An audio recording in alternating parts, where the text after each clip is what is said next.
도망을 잘 치는 도련님 이하 도망주군은 2021년부터 소년 점프에 연재된 역사 소년 만화입니다. 전 2000년대 점프 만화는 부분적으로만 취향이라서 일단 모두 체크하긴 하지만 데스노트, 귀멸의 칼날을 제외하면 끝까지 읽은 적은 드물어요. 그래서 도망주군도 처음에는 크게 신경을 쓰지 않았습니다. 그런데 세월이 한참 지난 후 갑자기 애니메이션에 PB가 화제가 되길래 호기심이 생겨서 뭔가 하고 찾아봤더니 퀄리티가 정말 괜찮아요. 작화와 연출도 훌륭한데 말을 정말 잘 그렸습니다. 말이 정말 그리기 어렵거든요. 그러고 나니 머릿속에 뭔가가 떠올랐어요. 90년대만 해도 점프만한 모두 챙겨봤지만 2000년대부터는 좀 드문드문 읽었는데요. 2013년 작품 중에 암살교실이란 작품이 있었어요. 꽤 무겁고 어려운 이야기를 쉽고 코믹하게 하지만 결코 가볍지 않게 풀어낸 균형이 좋았던 수작인데요. 이 도망주군의 작가가 암살교실의 마쓰이 유세이입니다. 무려 5년 만의 신작이죠. 여하튼 반성하는 마음으로 보게 된 도망주군. 대충 생각하면 역사에서 그냥 소재를 딴 것 같지만 잘 들여다보면 역사를 소년 만화로 끌어오는 기법, 이야기를 전달하기 위한 아이디어가 훌륭하며 그 기발한 아이디어를 독자에게 납득시키는 기술도 최고예요.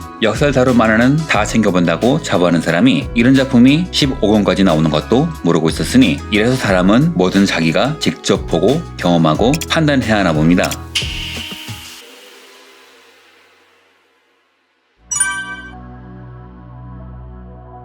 도망주군은 소년점프에선 정말 드문 역사상의 인물과 사건을 바탕으로 한 이야기로 북대권의 하라테초가 그림을 그린 1994년작 카게무샤 도쿠가와 이에야스 이후 27년 만의 역사물입니다. 시대는 가마쿠라 말기부터 무로마치 시대이며 주인공은 남북조 시대의 실존인물인 호조 토키오키입니다. 가마쿠라 막부의 마지막 시켄 호조 다카토키 아들이죠. 무사는 적과 싸우다 죽는 것이 명예지만 영문 제목이 말하듯 그는 싸우는 사무라이가 아니에요. 싸우긴커녕 반대로 도망치면서 투장을 이어나갔기에 그는 영웅이 되었습니다. 그래서인지 만화의 연재 카피는 사상 최강의 도망 영웅이었죠. 아시카가의 배신으로 인해 가마쿠라가 함락되자 토키오키는 스와 요리시게에게 몸을 의탁하고 이후 10살이 되던 해 호조, 스와 가문을 규합하여 봉기, 한때는 가마쿠라를 탈환하기도 합니다. 하지만 토벌군에게 패한 후 다시 도망을 치고 때론 귀순하고 나중엔 가마쿠라를 다시 탈환하는 등 여러가지 인생 역정을 겪죠.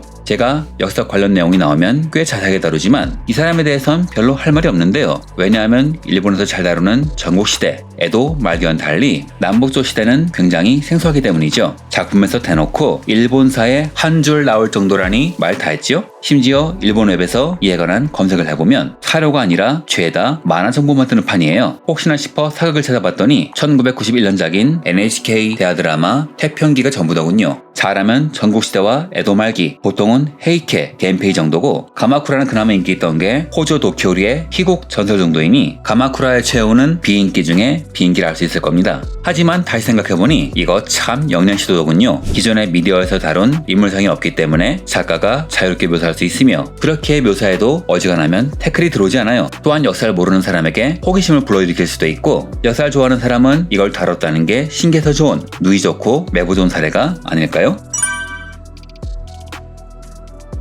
단 이 작품이 역사를 나태하게 다룬 건 절대 아닙니다. 보통 역사 만화에선 설명란을 활용하여 이 사람은 누구이며 어떤 행적을 거쳤는지를 따로 설명합니다. 그런데 의외로 이 설명란을 안 읽고 넘어가는 사람들이 꽤 많아서 상당수는 작품을 이해하지 못한 채 읽는 경우가 많죠. 하지만 이 작품은 그런 설명에 의존하지 않습니다. 오로지 스토리텔링으로 승부하죠. 캐릭터를 묘사하기 위해서 구구절절 설명하는 게 아니라 마이너한 실존 인물이라는 점을 활용해서 독자적인 캐릭터성을 부여했어요. 잘 알려진 인물 도요토미 히데요시는 전국바사라 같이 막 가는 작품이 아니면 원숭이 같이 그릴 수밖에 없지만 이건 그런 기록조차 없으니 작가 마음대로 설계할 수 있는 거죠. 작가는 기록이 거의 없다는 점을 역으로 활용해서 일상생활에서 주인공이 도망치는 장면을 보여주면서 이 사람의 능력과 사고방식이 결코 하루아침에 이루어진 것이 아님을 독자들에게 자연스럽게 이해시킵니다. 또한 소년 만화다운 전개도 칭찬하고 싶어요. 점프는 우정, 노력, 승리라는 캐치프레이즈가 있는데 이는 독자들이 이해하기 쉽게 스토리를 따른 이야기입니다. 그런데 역사라는 게 깊게 파면 팔수록 승자도 패자도 없는 애매한 결과가 나오는지라 보통 역사물을 아이들이 이해하기 쉬운 소년 만화로 만들긴 쉽지 않지요. 그래서 꽃의 K처럼 가상인물을 내세워 역사인물을 일부 섞은 판타지로 가거나 바람의 검심처럼 배경만 따서 창작하는 경우가 많습니다. 하지만 이 작품은 실제 역사를 바탕으로 하라고 했죠. 그래서 캐릭터성을 최대한 단순하게 설계하고 중간중간에 에피소드를 만들어서 거기서 카타르시스를 느끼게 합니다. 즉 중간 보스급의 인물을 여럿 내놓고 그 보스를 토벌하는 과정을 소녀 만화처럼 그린 거죠. 또한 꿈도 희망도 없는 실제 역사를 바탕으로 했음에도 작가는 현대 시사 소재, 이미지, 표현을 거침없이 섞어서 타서의 고증을 무너뜨리는 것도 감내하면서 쉽고 재미있는 이야기에 집중했습니다. 캐릭터의 능력을 수취한 것도 어린 독자들을 위해서 문턱을 낮춘 사례죠. 그래서 그런지 이 작품 팬층이 상당히 높습니다. 소년 만화 잡지에서도 앙케이트 상위, 또한 어른 팬층도 탄탄하다고 하네요. 그래서 그런지 경품 피규어의 퀄리티가 심상치 않습니다. 약 2,000원대인데 이 정도면 상당하죠? 소년 만화를 위한 조정을 하긴 했지만 이 작품은 무턱대고 소년 만화임을 강조하진 않았습니다. 역사의 흐름대로 가면서 고증의 반영이 이외로 충실하다고 하네요. 즉 역사란 기본 틀을 철저히 지키되 그 틀에 없기에 조립해 넣어야 할 부분은 과감히 창작해 넣은 그게 가능했던 이유는 이 작품 전문가의 고증을 별도로 받았습니다. 남북조 시대를 연구하는 교수인 혼고 카즈토, 스와만 연구했다는 작가 이시노 미초 등 남북조 시대로 유명한 사람들이 대거 투입되었지요. 이 사람들은 본편의 코너인 해설을 잘하는 젊은 주군에서 역사적 사실을 보완 설명하는 역할도 맡고 있어요. 이런 고증이란 장치는 작품의 내러티브를 탄탄하게 하며 작품을 보고 역사의 흥미가 생긴 사람들을 만족시키는 역할도 합니다. 또한 작화, 디테일도 흥미롭습니다. 이 작품 애니메이션만이 아니라 만화적의 디테일도 뛰어난 걸로 유명한데요. 그중 하나는 바로 갑옷이죠. 선이 많은 일본의 갑옷을 이렇게 잘 그리다니 주간연재임을 감안하면 기적에 가깝죠. 그 비밀은 CG에 있습니다. 만화가인 아카마츠케는 배경을 CG로 그려 작업 시간을 크게 줄였지요. 이 만화도 마찬가지로 주식회사 멜타가 만든 3D CG 모델링 갑옷을 작화에 사용하고 있다고 합니다. 즉 캐릭터의 얼굴을 그리고 모델링된 갑옷을 얹힌 후 나머지를 그리는 식으로 완성하는 것이죠. 참고로 이 방식은 작가가 독자적으로 생각한 것이며 비용도 회사가 아니라 사비로 지불했다고 하는데 그게 4화까지의 원고료라고 하네요. 점프는 일본에서 원고료가 가장 센 곳이라 그런지 당당하게 원고를 공개하고 있는데요. 마츠 이 작가가 저기서 더 받는지는 잘 모르겠고 저 금액대로라면 CG 금액은 약 142만원이군요. 비용이 세긴 하지만 대신 주간지 작업에서 작업시간과 효율을 상당히 높일 수 있으니 어찌 보면 시간, 건강, 인건비를 아낄 수 있는 훌륭한 투자일 수도 있겠네요. 또한 다른 부분의 콜라보레이션도 훌륭합니다. 오늘 소개하는 문자는 일본의 유명 캘리그래퍼이자 서예가인 마에다 카마리, 단행본 장정은 유명 일본 화가인 아사쿠라 타카후미와 협업하는 등 다른 사람과의 협업도 적극적으로 하고 있어요. 내공이 확실한 작가, 각 분야의 전문가와의 콜라보로 덕인지 2022년엔 전국 서점 점원이 뽑은 추천만에 선정되었고 2023년엔 슈에이시 작품인데 쇼카쿠칸 만화상을 수상했어요. 아무리 같은 계열 회사라도 해도 서로 간의 선을 잘 긋는 회사들인데 타답지의 만화에 상을 준 거죠.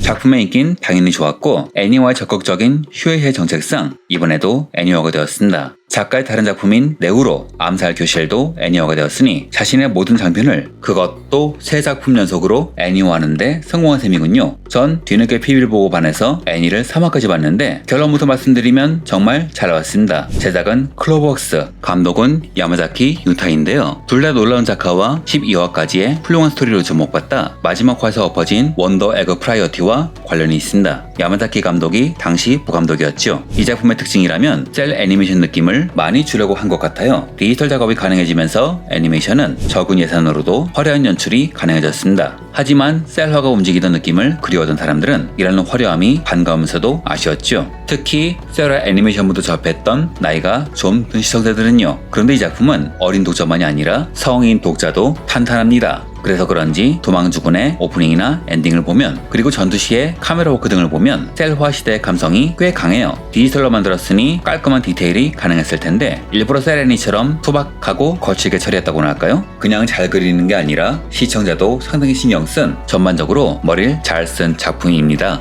원더 에그 프라이어티 같이 매번 화려하진 않아요. 상당수의 장면에서 일부 캐릭터만 움직인다던가 촬영 기술로 정지 화면을 화려하게 보이는 식으로 예산과 인력을 아낀 흔적이 많아요. 실사 촬영도 많이 보이고요. 다만 절대 태만하지 않습니다. 말, 자동차 등의 작화는 정성이 가득하며 잘 보면 무언가가 꼭 움직인다던가 혹은 컷의 편집을 빨리 하는 식으로 훌륭히 보완하고 있으며 배경 미술도 훌륭하고 토키오키가 움직이는 부분은 엄청난 하이 퀄리티, 각 화마다 클라이맥스에 해당하는 부분이랄까. 강조되는 부분은 그야말로 사람을 갈아 넣은 건지 컴퓨터 갈아 넣은 건지 알 수가 없어요. 뭐 여하튼 갈리는 건 사람인가요? 여하튼 덜 중요한 부분에서 최대한 아끼고 중요한 부분에선 그동안 아낀 시간, 인력, 그리고 예산을 아낌없이 퍼붓습니다. 눈이 쉴 새가 없고 장면이 멈추지 않고 하나가 움직이는 판에 다른 하나가 다른 움직임을 취하고 나중에 이 움직임이 연결되는 과정이 훌륭하지요. 즉 어디서 힘을 들이고 어디서 빼야 할지 잘 계산한 작품이라 할 수 있겠네요. 자, 그래서 이 정도 완성도가 가당키나 한지 의심이 들 정도로 잘 나온 이 작품.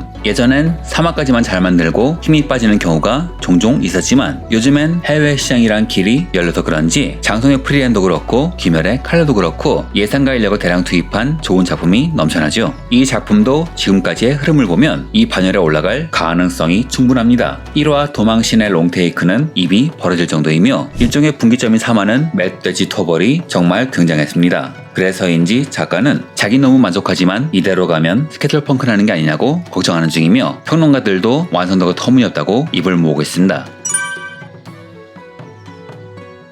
여하튼 일본에서의 반응은 아주 좋은데요. 단 한국에서 반응은 좀 궁금한 편이에요. 아무래도 한국 독자에겐 일본 역사가 생소하니까 일본 역사를 깊게 다룬 작품은 인기가 별로 없거든요. 단 이 작품은 역사의 완급 조절이 훌륭해서 배경 지식이 없는 한국에서의 반응은 꽤 좋은 것 같은데 일본과 비교하면 어떤지 궁금하긴 합니다. 또한 이 작품은 치명적인 문제점이 하나 있는데요. 결말이 다 정해져 있다는 겁니다. 이 작품에서 토키오키의 행적은 역사를 따르며 그에 관한 고증을 최대한 반영하고 있죠. 토키오키는 가마쿠라 탈환에 성공한 적도 3번 있었으나 결국 수송하는 데 실패, 가마쿠라 막부의 부흥은 실패합니다. 이후 그는 도주, 잠적을 반복하다가 가마쿠라 막부 붕괴로부터 20년 뒤에 붙잡혀 처형되죠. 가문 부흥을 위해서 일어났다가 비극적인 초를 맞는 건 가마쿠라 막부 탄생에서 생긴 최대 피해자인 미나모토노 요시치네와 비슷하긴 합니다만 문제는 도망주군의 토키오키는 소년 만화의 주인공이란 겁니다. 그리고 소년 만화에서 주인공이 죽는 건 데스노트의 라이토 같은 예외는 있지만 아무래도 불문율에 가깝죠. 아니 가만, 손오공은 죽잖아요. 여하튼 작가는 소년 만화에서 비극적 운명을 맞이하는 토키오키의 최후를 그려야 한다는 건데요. 과연 마지막에 토키오키가 어떤 최후를 맞이할지 기대가 되면서 걱정도 됩니다. 물론 작가가 작가니 알아서 잘하시겠지만요. 토키오키의 도망을 응원하며 이번 영상은 이것으로 마칩니다. 시청해주셔서 감사합니다.